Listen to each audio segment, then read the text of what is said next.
Welcome to the art space at the Waldo Branch Library. My name is Ashley and I'll be demonstrating a few drawing activities for 2 or more people. You don't need to be a great artist to participate, you just need to have fun. All you'll need is a piece of paper, a drawing tool, and an imagination. And remember, the library has books on art and drawing that you can check out and take home with your library card.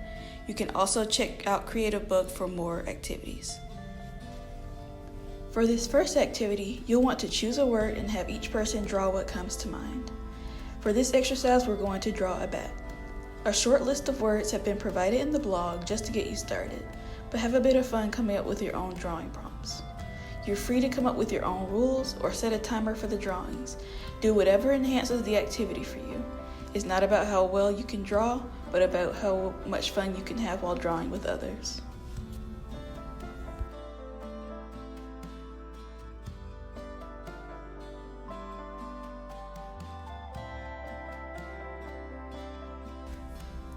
Another fun group drawing activity requires a bit more collaboration between participants. To start, fold a piece of paper into sections that equal the amount of people involved.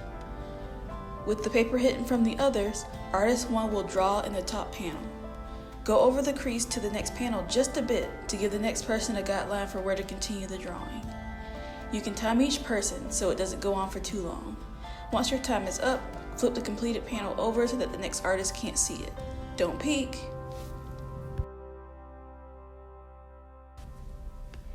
Each person will do the same thing until the drawing is complete. Now take a look at your work. What kind of person did you create?